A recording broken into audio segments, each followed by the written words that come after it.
Welcome back to my channel Gyanpath academy 5. तर आजच्या या व्हिडिओमध्ये आपण सीटेड आणि TETसाठी इम्पॉर्टंट नोट्स जे की क्लास वाईज चॅप्टर वाईज मी इथे सिरीज स्टार्ट करते. तर आजच्या व्हिडिओमध्ये आपण क्लास 6चं फर्स्ट चॅप्टर NCERTचा जो आहे कंपोनंट्स ऑफ फूड त्यातले मी इम्पॉर्टंट टॉपिक डिस्कस करणार आहे तुमच्यासोबत.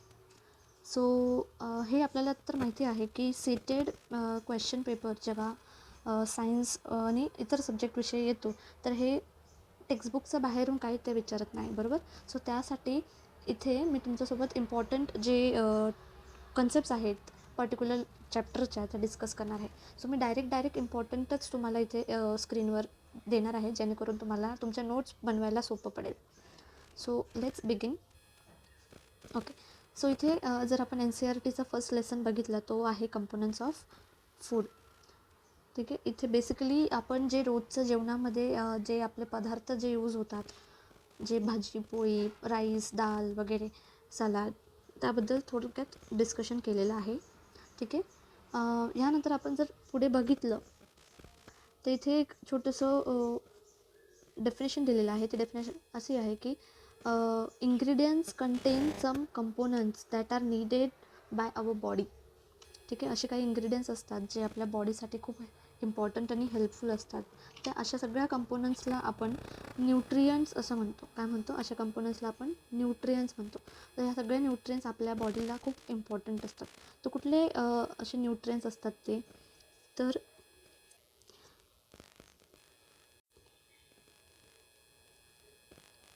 कार्बोहायड्रेट्स,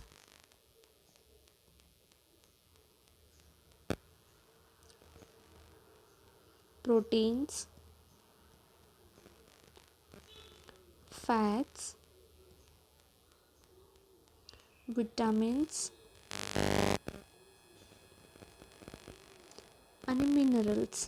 तर हे जे काही आपण इथे आता बघितले ते सगळे कंपोनंट्स ऑफ फूड आहे, जे आपण आता या लेसनमध्ये आपण डिस्कस करणार आहोत.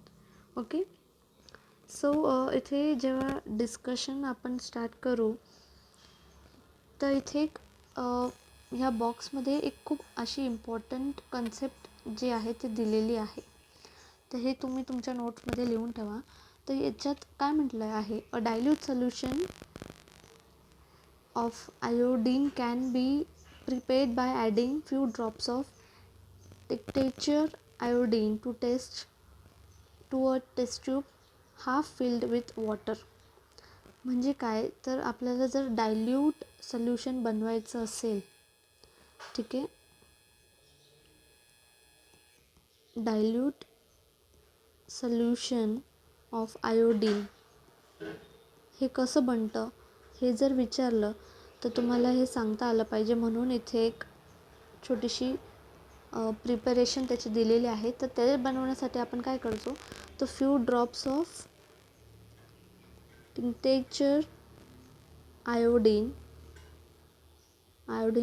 टिंक्चरचे काही ड्रॉप्स आणि कशात टाकतो, तर आपण ते ड्रॉप्स टाकतो हाफ फिल्ड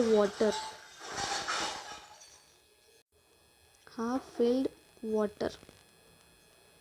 ओके, तर असं जेव्हा tincture iodine half filled water test ट्यूबमध्ये टाकतो तर आपल्याला काय मिळतं, तर आपल्याला मिळतं डायल्यूट सोल्युशन ऑफ आयोडीन. ठीक आहे, हे खूप इम्पॉर्टंट आहे. नेक्स्ट इम्पॉर्टंट कन्सेप्ट आहे ती आहे कॉपर सल्फेट सोल्युशन. नेक्स्ट काय बनवलं आहे त्यांनी, copper sulphate solution.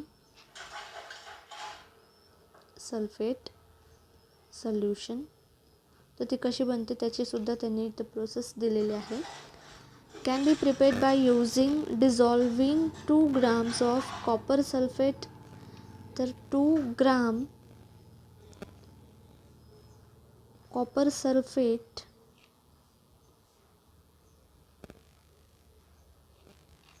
In 100 ml of water. ठीक आहे, 100 ml ऑफ वॉटरमध्ये 2 ग्राम्सचं कॉपर सल्फेट टाकलं तर आपल्याला कॉपर सल्फेट सोल्युशन हे भेटतं. नेक्स्ट आहे कॉस्टिक सोडा.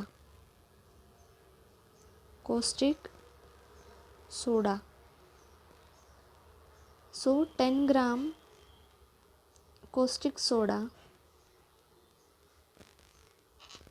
याला आपण डिझॉल्व्ह करायचं आहे 100 ml ऑफ वॉटर मध्ये. ठीक आहे. सो ह्या जे इम्पॉर्टंट जे सोल्युशन्स दिलेले आहेत ते कसे बनते हे तुम्हाला लक्षात ठेवणं खूप इम्पॉर्टंट आहे. सीटेटमध्ये कधीही यातून क्वेश्चन येऊ शकतो. सो नेक्स्ट आता आपण स्टार्ट करूया. आपण आपलं जे फर्स्ट पार्ट आहे ते बघितलं होतं कार्बोहायड्रेट्स, बरोबर. सो कार्बोहायड्रेट्स हे याबद्दल थोडं आपण डिटेलमध्ये डिस्कस करूया. सो त्यासाठी मी स्क्रीनवरचं थोडे पॉईंट्स हे इरेज करते.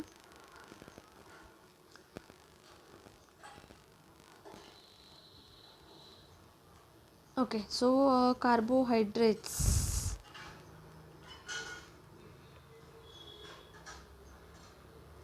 इथे जर आपण बघितले तर कार्बोहायड्रेट्स म्हणजे काय, तर इट इज नथिंग बट हे कुठल्या फूडमध्ये आपल्याला दिसतं, कुठल्या फूडमध्ये कार्बोहायड्रेट्स आपल्याला भेटतं, तर ते बेसिकली स्टार्च अँड शुगरमध्ये भेटतं. ठीक आहे. स्टार्च आणि शुगरमध्ये कार्बोहायड्रेट हे प्रेझेंट असतं. ठीक आहे. तर याची मी तुम्हाला एक छोटं असं ट्रिक पण देणार आहे. तर याला आपण कार्बोहायड्रेट्सला आपण एनर्जी गिविंग फूड असं सुद्धा म्हणतो, बरोबर. Energy giving food. मी तुम्हाला खूप इम्पॉर्टंट नोट्स इथे बनवून देत आहे. ठीक आहे. तर हे कसं लक्षात ठेवायचं आहे, तर कार्बोहायड्रेटचं कार हे कशावर चालते, तर ती फॅटच्या एनर्जीवर चालते. ओके. ज्याच्यामध्ये फॅट स्टोअर असतं, फॅट नावाची जी बॅटरी असते त्या एनर्जीवर ती चालत असते, असं लक्षात ठेवायचं. ठीक आहे. Car runs on fat store energy. ठीक आहे. आता याचे जे फूड आहेत ते लक्षात ठेवायची ट्रिकसुद्धा मी तुम्हाला इथे देत आहे. ठीक आहे. तर एनर्जी कशी असते, तुम्ही कधी कुठेही बघितलं कुठल्याही पिक्चरमध्ये, तर अशी जेव्हा वीज वगैरे पण होते तेव्हा अशी आपण लाईटनिंग दाखवतो, बरोबर. अशी लाईटनिंग दाखवतो.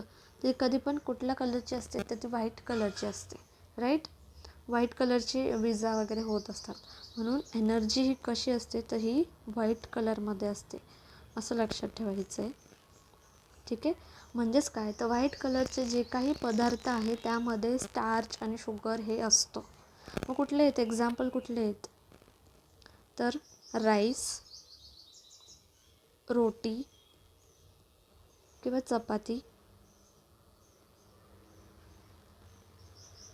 ब्रेड आणि पोटॅटो, यामध्ये कार्बोहायड्रेट्स प्रेझेंट असतो. ठीक आहे. असं हे लक्षात ठेवायचं आहे. मी एकदम सोपी आणि इझी तुम्हाला इथे ट्रिक करून दिलेली आहे. तर आता इथे एक छोटीशी एक टेस्ट ऑफ स्टार्च इथे दिलेली आहे. ठीक आहे. हे सुद्धा खूप इम्पॉर्टंट आहे. एक्झाममध्ये यावर सुद्धा खूपदा क्वेश्चन्स आलेले आहेत. तर याबद्दल थोडं डिस्कस करून घेऊयात. सो जेव्हा स्टार्चची आपल्याला टेस्ट विचारली जाते, तर काय लक्षात ठेवायचं आहे, जे आपण डायल्यूट आयोडीन सोल्युशन बनवलं होतं, आपण जे डिस्कस केलं, त्यासाठी फर्स्ट स्टेप काय लागते, डायल्यूट सोल्युशन ऑफ आयोडीन. त्यामध्ये आपण काय ॲड करतो, हे आपण कुठे ॲड करतो, तर जे आपल्याकडे कार्बोहायड्रेट स्टार्चचं जे फूड आयटम आहे त्या फूड आयटम घेतो. म्हणजे फॉर एक्झाम्पल आपण एक पोटॅटो घेणार. ठीक आहे. त्यावर याचे डायल्यूट सोल्युशन आयोडीनचे 2-3 ड्रॉप्स टाकून देणार. ठीक आहे. आणि ते टाकल्यावर जर त्याचा कलर आता हे ड्रॉप्स टाकलेत मी. ठीक आहे. जर त्याचा कलर आपल्याला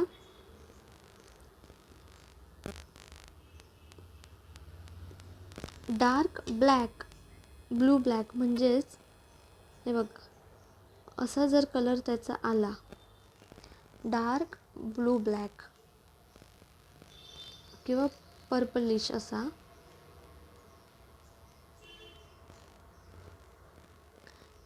तर आपल्याला समजायचं की त्यामध्ये स्टार्च हे प्रेझेंट आहे.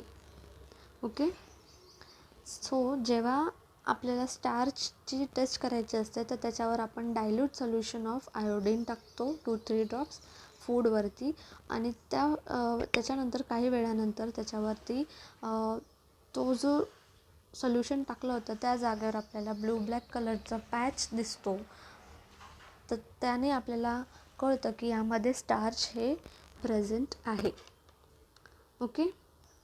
सो नेक्स्ट आता आपण बघूयात प्रोटीन्स.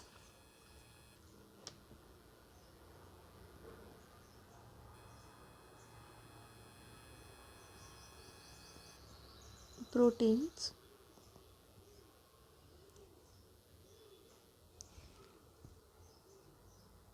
सो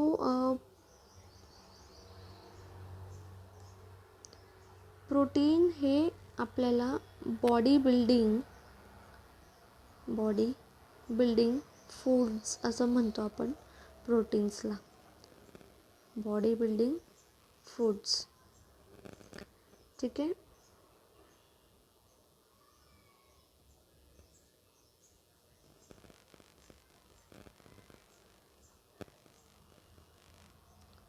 तर याची ट्रिक्स कशी लक्षात ठेवायची? प्रोटीनचं स्टार्टिंगचे 3 वर्ड्स काय आहे? प्रो. ठीक आहे. प्रो म्हणजे पॉवर फॉर मसल्स. ठीक आहे. ते मसल्सला पॉवर देण्यामध्ये प्रो असतात असं लक्षात ठेवायचं आहे. Also it helps. प्रोटीन काय हेल्प करतो? In growth and repair. म्हणजे ते वाढ आपल्यातलं जे वाढ होते ते वाढण्यासाठी खूप इम्पॉर्टंट आहे, आणि आपल्याला रिपेअरिंगसाठी पण खूप इम्पॉर्टंट आहे. फॉर एक्झाम्पल फ्रॅक्चर झाला किंवा आपल्याला कुठे कट आला तर ते पटकन रिपेअर कशामुळे होतं? तर आपल्या बॉडीमध्ये जे प्रोटीन प्रेझेंट आहे त्याच्यामुळे ते ग्रोथ होत असते त्याची. ठीक आहे. आता यामध्ये जे फूड आहे ते कसे ट्रिकनुसार लक्षात ठेवायचं मी तुम्हाला ते सांगते. तर याची ट्रिक आहे 3PEM. ठीक आहे. 3PEM. 3P म्हणजे काय? तर इथे येईल पनीर, पीज आणि पल्सेस म्हणजे डाळी. ठीक आहे. तर डाळी, पनीर आणि जे आपलं वटाणं म्हणजे पीज असतात त्यातनं आपल्याला प्रोटीन्स हे भेटत असतं. बरोबर. त्यानंतर ई म्हणजे एग आणि एम म्हणजे मिल्क. ठीक आहे. असं लक्षात ठेवायचं आहे. तर हे पूर्ण आपल्याला प्रोटीन यातनं भेटत असतं. आता यानंतर इथे एक इम्पॉर्टंट पार्ट दिलेला आहे तो म्हणजे टेस्ट ऑफ प्रोटीन.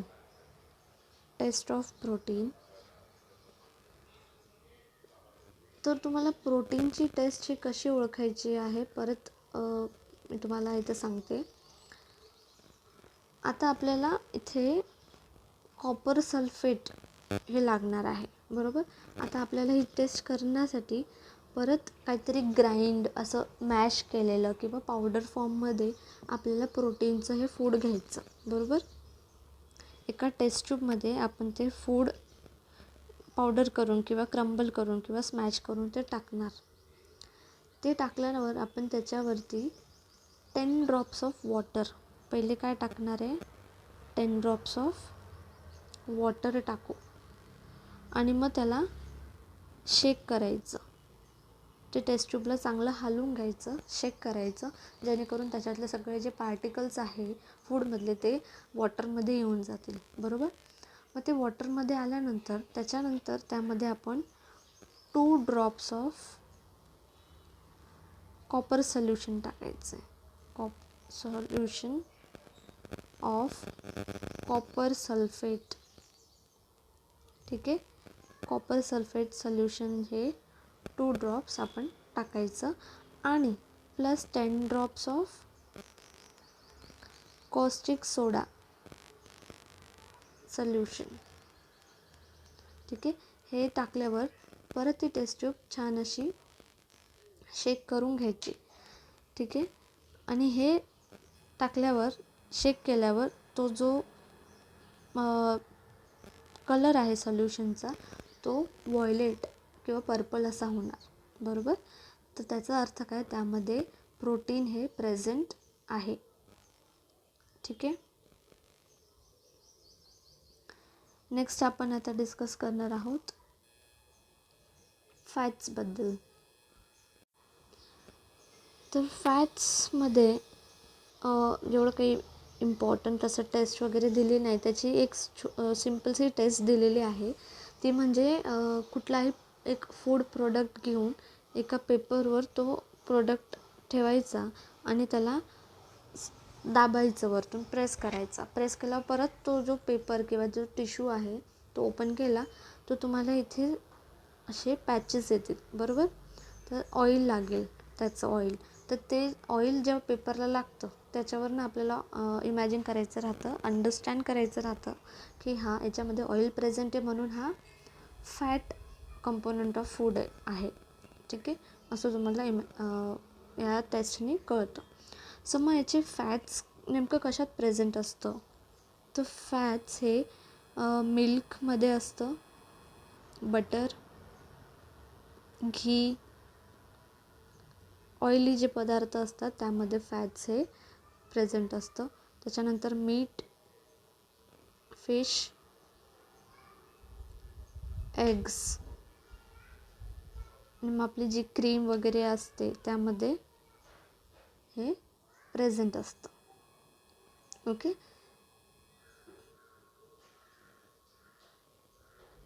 फॅट्स आणि कार्बोहायड्रेट्सला जर आपण कंपेअर केलं तर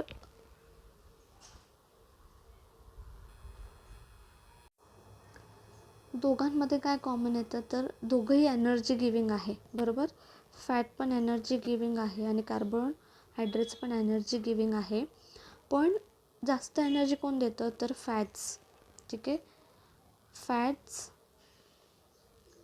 give much more energy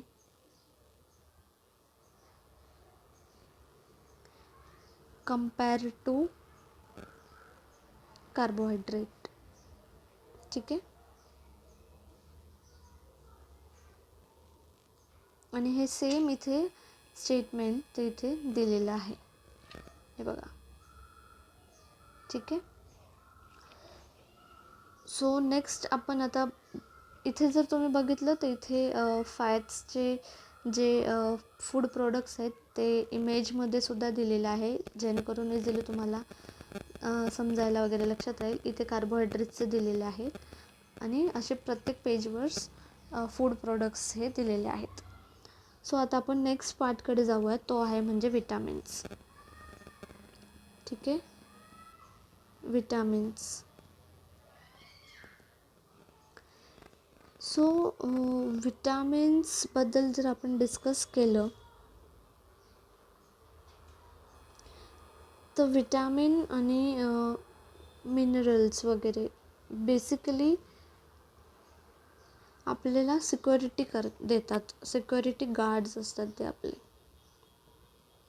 security guard म्हणजेच काय, तर ते आपल्याला प्रोटेक्ट करतात. ठीक आहे, ते आपल्याला प्रोटेक्ट करतात.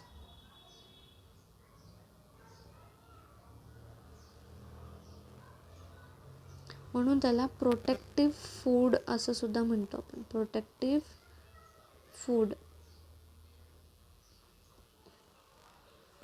ते कशापासून आपल्याला प्रोटेक्ट करतात, तर ते आपल्याला डिझिजेसपासून प्रोटेक्ट करतात. वेगवेगळे जे डिझिजेस होत असतात त्यांनी आपल्याला ते वाचवायचं काम करत असतात. ओके, सो ह्यामध्ये आपण जर डिस्कस केलं तर इथे जर आपण चेक केलं तर इथं विटॅमिन ए पासून सुरुवात केलेली आहे. So vitamin A keeps our skin and eyes healthy, हा इम्पॉर्टंट पॉईंट आहे. नंतर C helps for body fight against many diseases. D is for calcium for bones and teeth. ठीक आहे. आणि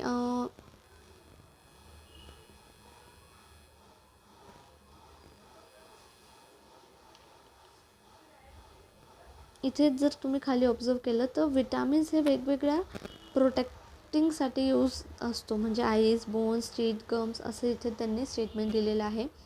त्यानंतर डिफरंट टाईप्स ऑफ विटॅमिन्सबद्दल पण इथे बोललेलं आहे.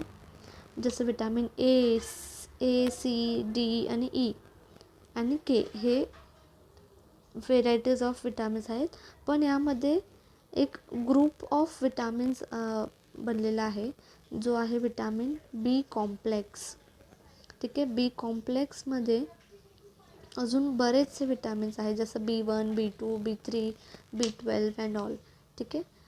सो तो ग्रुप आहे एक वेगळा. तुम्ही जर इथे पिक्चरमध्ये ऑब्झर्व केलं तर इथे तुम्हाला विटॅमिन एचे फूड सोर्ससुद्धा दिसतील. इथे बघा, vitamin A papaya, carrot, mango. त्यानंतर विटॅमिन बीचं राईस आणि व्हीट आणि लिव्हर हे दिलेलं आहे. विटॅमिन सीचं guava, chilli, green chilli, lemon, amla म्हणजे सायट्रिक जे फ्रूट आपण म्हणतो ते दिलेले आहे.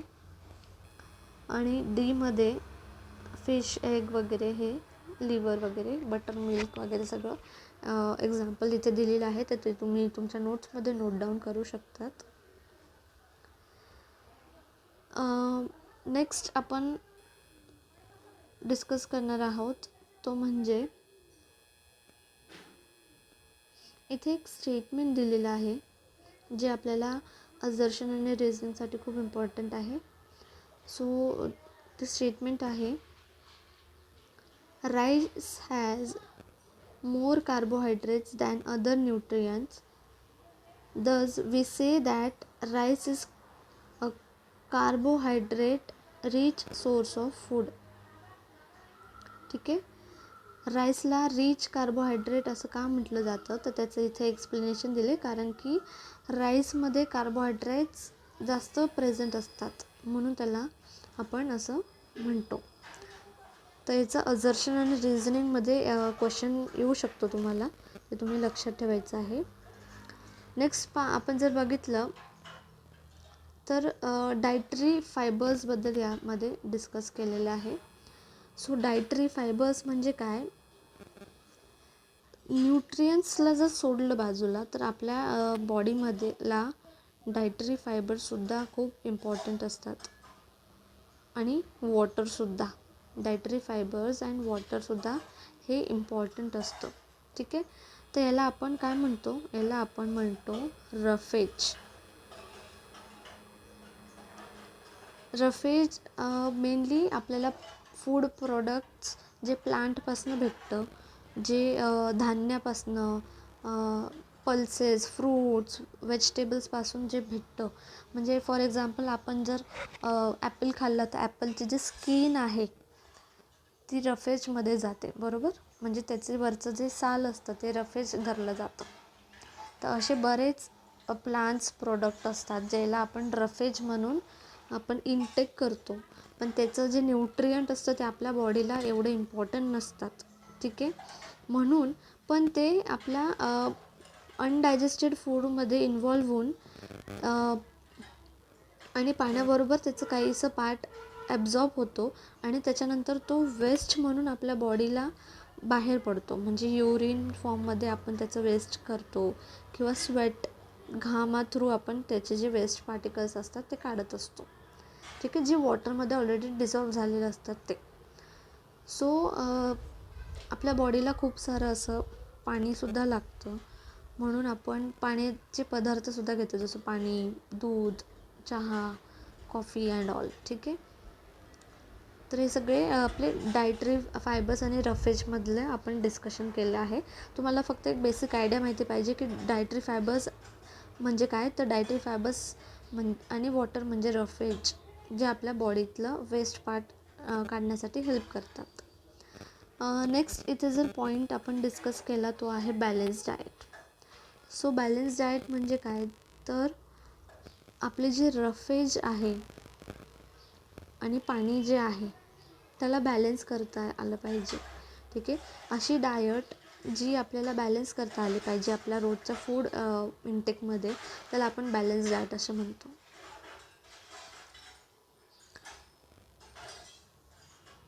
इथे पुढे जर आपण डिस्कस केलं तर इथे कटिंग ऑफ फ्रूट म्हणजे भाजीपाला कापल्यानंतर ते धुवायला नको का, कारण की त्याच्यातला जो विटॅमिन्स, प्रोटीन्स वगैरे मिनरल्स जे असतात ते वॉश होऊन जातात.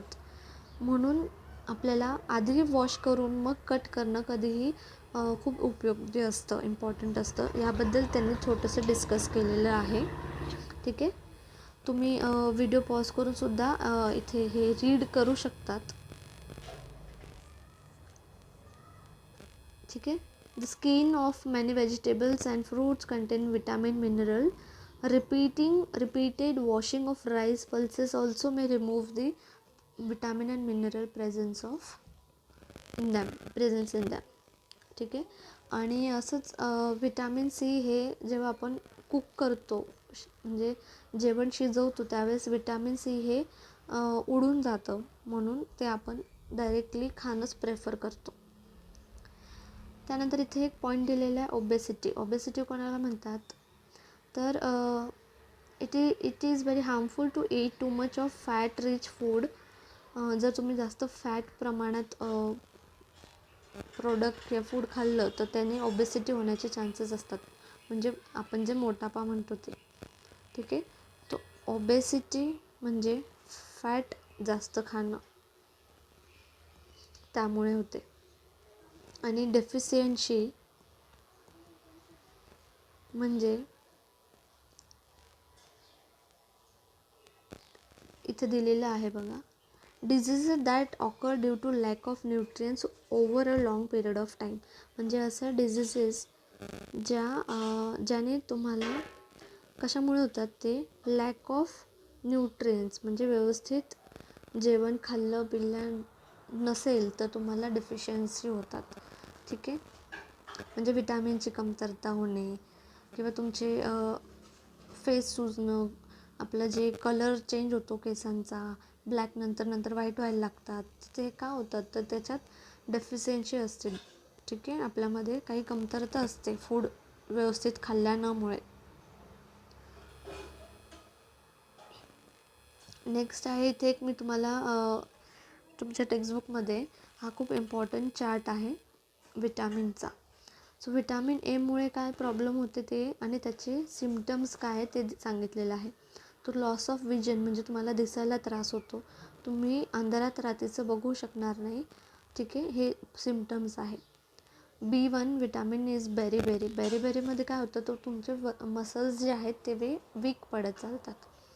विटॅमिन सी स्कॅरवी म्हणजे काय, जेव्हा तुम्ही ब्रश करतात वगैरे तर तुमच्या गम्समधून ब्लिडिंग वगैरे होते. ठीक आहे, आणि जे तुम्हाला लागतं खरसटलेलं असतं, जिथे तुमचं घाव जे असतात ते लवकर रिपेअर होत नाही, तर ते विटॅमिन सीच्या कमीमुळे ते होत असतं. नेक्स्ट आहे विटॅमिन डी रिकेट्स, म्हणजे तुमचे बोन हे वीक होत जातात रिकेट्स ज्या मध्ये. ठीक आहे, नेक्स्ट आहे calcium bone and tooth decaying, म्हणजे जेव्हा कीड लागते आपल्या बोन्स टीथला, का कीड लागते, कारण की ते वीक झालेले असतात आपले बोन्स, म्हणून ते कीड लागते. आणि ते कशामुळे होतं, तर तुम्हाला कॅल्शियमची कमी झालेली असते त्यामुळे होतं. नंतर आहे iodine goitre, glands in the neck appear swollen, म्हणजे तुमचे जे ग्लॅन्स असतात जे तुमच्या मानेच्या आजूबाजू, तिथे तुम्हाला स्वेलिंग हे जाणवायला लागते. नंतर आयरन अनेमिया म्हणजे रक्ताची कमी, त्याने तुम्हाला वीकनेस खूप येतो.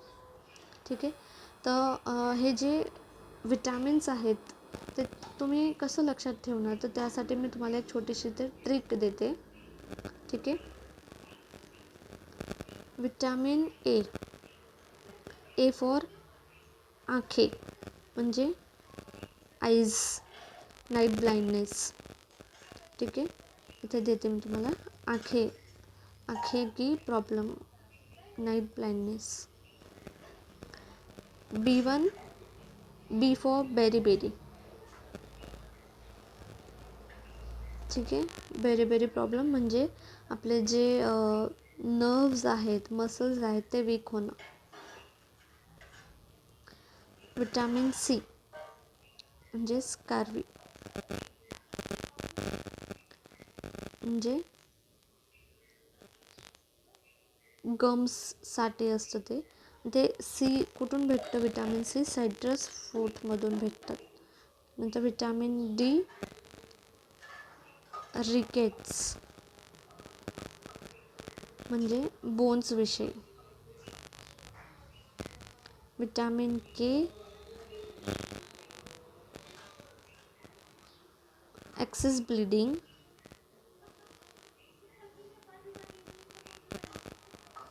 किंवा ब्लड क्लॉटिंग, रक्त ते आपलं जमून जाणं जास्त त्यामध्ये होतं. आता मी इथे तुम्हाला थोडक्यात डिस्कस करेल की आपल्याला विटॅमिन ए कशातून मिळत असतं. तर आपण जर बघितलं तर विटॅमिन ए हे कॅरेट, आपण गाजर वगैरे जास्त खायला लावतात डोळ्यांसाठी, बरोबर. कॅरेट, मँगो, पपाया म्हणजे ऑरेंजिस कलरचं, येल्लो ऑरेंज कलरचं जे वस्तू असतात ते जास्त खायच्या. ओके. त्यानंतर मिल्क पण खूप हेल्पफुल असतं. त्यानंतर बेरीसाठी म्हणजे विटॅमिन बी हे आपल्याला राईस सिरियल्समधून, पल्सेसमधून म्हणजे डाळी साळी आहेत, ठीक आहे, जे नट्स आहे, मिल्क आहे, त्यातून आपल्याला विटॅमिन बी भेटत असतं. विटॅमिन सी म्हणजे सायट्रस म्हणजे आंबट जे फळं असतात, जसे ऑरेंज, आमला, लिंबू, लेमन, ठीक आहे, आंबट पदार्थांपासून भेटत असतं. विटॅमिन डी म्हणजे डी फॉर धूप म्हणजे सनलाईट, ठीक आहे, आणि मिल्क, एग्स, फिश यातून भेटत असतं. विटॅमिन के म्हणजे खेती म्हणजे हिरवा भाजीपाला, ग्रीन व्हेजिटेबल, असं लक्षात ठेवायचं, ठीक आहे. सो आजच्या या व्हिडिओमध्ये आपण हा पूर्ण लेसन इथे कंप्लीट केलेला आहे. इथे टेक्स्टबुकच्या खाली एक छोटे एक्सरसाइज दिलेली आहे, ते सुद्धा तुम्ही सॉल्व करा. यातले सुद्धा काही क्वेश्चन्स ॲज इट इज क्वेश्चनमध्ये पेपरमध्ये विचारलेले असतात, म्हणून हे नक्कीच सॉल्व करा. सो इथे आपला हा फर्स्ट चॅप्टर विथ डिटेल आणि विथ इम्पॉर्टंट कन्सेप्ट्स कंप्लीट झालेला आहे. तुम्हाला जर हा व्हिडिओ आवडला असेल आणि तुम्हाला जर नेक्स्ट व्हिडिओ हवा असेल तर चॅनलला लवकरात लवकर सबस्क्राईब करा, जेणेकरून मला हे समजेल की तुम्हाला माझे व्हिडिओज आणि नोट्स हे आवडत आहे. So please like, share, subscribe. Thanks for watching.